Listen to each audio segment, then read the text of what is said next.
Oke, terkait Bintang, Bu, apakah dari pihak keluarga Iki maupun keluarga Sule gitu kan, Bintang juga mendapatkan bagian, Bu? Tidak sama sekali. Berarti bisa disebutkan Sule tidak memberikan bagian untuk Bintang ataupun Rizky ataupun Putri? Tidak. Sebetulnya itu kan waris ya, bagaimanapun juga yang namanya ketika almarhum meninggal dunia 40 hari setelah almarhum itu kewajiban dari ahli waris untuk mengurus warisan gitu kan. 40 hari loh itu ketentuannya dalam hukum Islam. Akan tetapi sampai saat ini hampir 2 tahun tidak ada pembagian, penyelesaian gitu kan. Yang akhirnya dari hak-hak dari Pak Teddy dan Bintang pun tidak ada. Oke, adakah rencana Teddy untuk mengajukan hak waris, Bu? Bisa aja. Waktu itu saya udah beberapa kali akan mengajukan waktu itu ya gugatan sengketa waris ke pengadilan agama gitu kan. Akan tetapi waktu itu pihak Pak Teddy juga istilahnya minta dipending lah gitu kan. Jangan sampai keinginan Pak Teddy ini jadi bukan bumerang ya. Istilahnya kan seolah-olah Pak Teddy di sini kan dianggapnya waduh serakah atau apa gitu kan. Padahal memang itu udah ada hukumnya ya, haknya juga kan, haknya dari beliau sebagai ahli waris.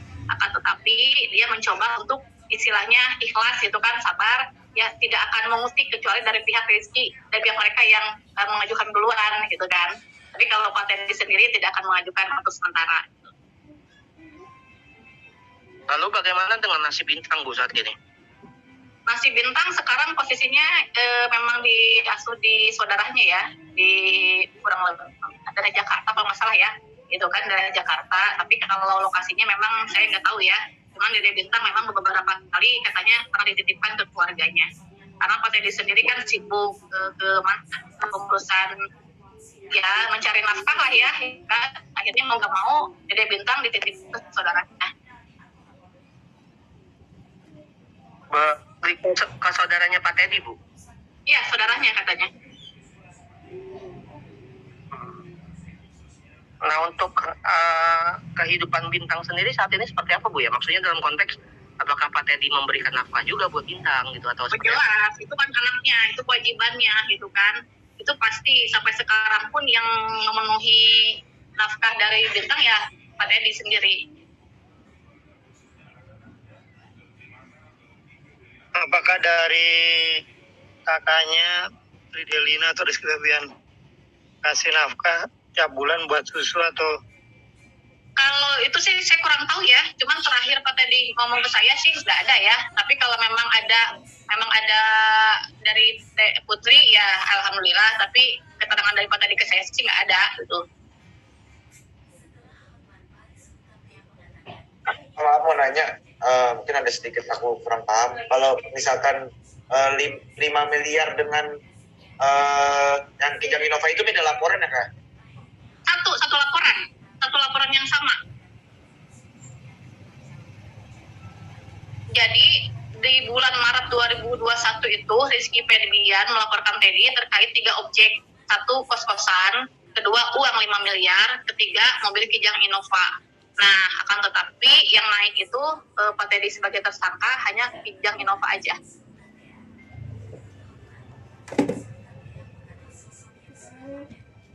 Bu, tadi kan saya bertanya soal kos-kosan itu udah clear ya. Kalau untuk urusan batu giok dan perhiasan sendiri itu sekarang tersimpan di mana ya, Bu ya? Kalau batu giok itu kan cuma satu ya, kayak bukan batu apa istilahnya, kalau kata Pak Teddy saya belum pernah fisiknya, cuman katanya bentuknya kecil gitu kan. Hanya batu giok aja yang ada di Pak Teddy. Sisanya kayak berlian, emas atau apa perhiasan. Itu kan waktu itu disimpan di Bank Mega ya, di deposit box yang disimpan oleh Pak Teddy sama Teh Putri. Akan tetapi yang ambil semua kan Teh Putri dari dulu, udah setahun yang lalu diambil semua. Oh, berarti emas, perhiasan dan berlian itu udah diambil Putri? Diambil dari dulu, dari Agustus 2021. Ada chatnya juga kan. Diambil dari Bank Mega tanpa pengetahuan Pak Teddy sendiri. Oh, berarti pihak Teddy membantah ya bahwa dirinya menguasai berlian dan perhiasan itu ya? Iya, tidak sama sekali. Jadi tadi yang Teddy akui itu hanya 2. 1 batu giok yang masih dia pegang, karena memang itu peninggalan dari almarhum, istilahnya batu apalah istilahnya, kalau kasarnya batu keramat lah, itu kan titipan dari almarhum, katanya ke Teddy, itu yang batu giok, itu untuk apalah istilahnya, meditasi atau apalah, saya nggak tahu juga ya kalau yang batu giok. Cuman kalau yang di Pak Teddy itu kan berarti batu giok sama kos-kosan gitu kan, sertifikat kos-kosan. Tapi kan sertifikat kos-kosan itu kan sampai saat ini Pak Teddy masih mengklaim itu bahwa itu adalah aset dari Pak Teddy. Senilai berapa Bu batu gioknya? Saya kurang lebih sih, nggak tahu kurang lebih harganya berapa, saya kurang tahu gitu kan. Karena kan namanya batu atau apa namanya itu kan gimana ini ya, gimana hobi atau memang itu kan tergantung penilainya. Karena dia hobi mungkin nilainya bisa besar, tapi kalau memang saya nggak hobi, kalaupun saya nggak lihat batu giok, saya juga nggak berani beli gitu kan, kalau saya ya gitu kan. Tapi kalau memang yang peminat atau apa yang mungkin kolektor, ya mungkin bisa harganya lumayan gitu. Ada rencana Teddy untuk bertemu lagi dengan Iki ataupun Putri Bu? Infonya yang setahu saya justru komunikasi Pak Teddy dengan Teh Putri itu sudah mulai membaik sih. Mulai membaik berarti ada keinginan untuk islah atau bertemu? Saya kurang tahu ya kalau islah ya. Cuman kan yang di sini yang istilahnya komunikasi dengan Pak Teddy kan hanya Teh Putri sendiri gitu. Iya betul, maksud saya ada keinginan lagi nggak Teddy untuk membuat pertemuan, Ya, pasti, maksudnya membahas ini lagi gitu? Ya pasti yang namanya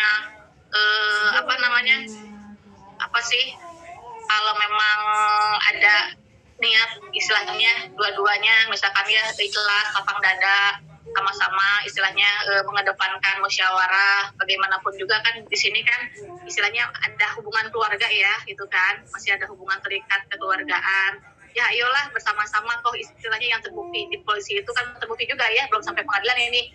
Yang istilahnya dia dapat dinaikkan posisi sebagai tersangka kan cuman mobil senilai 120 juta gitu kan. Kalau 120 juta ya itu sekelas Rizky uang kecil gitu kan, istilahnya gitu kan. Gitu ya, kita selesaikanlah baik-baik gitu kan. Oh dari ini juga kan masih membuka pintu istilahnya untuk berdamai gitu kan. Oke, dari saya cukup, silakan teman-teman yang lain. Kristen, Jia. Ayo, ada yang mau bertanya lagi? Waktunya tinggal 5 menit. Satu pertanyaan lagi. Itu tapi kondisi Mas Teddy sendiri sekarang seperti apa sih? Kan ada juga berita yang katanya Mas Teddy terjadinya utang, dia punya pokoknya dia utang piutang sama orang. Ya itu ya, yang dugaan kemarin paspor itu ya, yang dugaan paspor. Apa sih? Saya udah konfirmasi kemarin kan ke Pak Teddy. Itu yang ini juga, yang yang justru mengadu itu kan di media itu justru masih ada ikatan kerabat katanya. Terus kalau memang dia mau niat nipu waktu itu, kenapa sampai bawa-bawa Dede Bintang gitu kan ke lokasi gitu kan? Nggak mungkin juga. Saya tanya ke Pak Teddy, katanya udah selesai sih, clear, nggak ada masalah lagi. Tapi Pak Teddy sendiri kondisinya seperti apa sih? Kan posisinya dia sekarang kan menjadi tersangka nih Bu. Tapi dia kan sering banget keluar nih Bu. Ya, katanya banyak kerjaan. Gimana? Agak terganggu juga sih dengan penetapan dia sebagai tersangka. Kenapa? Karena kan bagaimanapun juga kan dia dipantau sekarang kan oleh Polda Jabar gitu kan. Jadi sedikit banyak memang ada efeknya ya gitu kan. Rencananya memang beliau tadinya mau keluar negeri, akhirnya kan jadi terhambat juga karena kan ada takutan juga ya, takutnya ada ya ini kan belum sampai ke sana, cuma kan takutnya nanti dilarang itu kan keluar negeri. Yang tadinya beliau itu mau ngurusin visa itu kan ke Amerika, akhirnya dengan keadaan seperti ini kan jadi ragu-ragu gitu.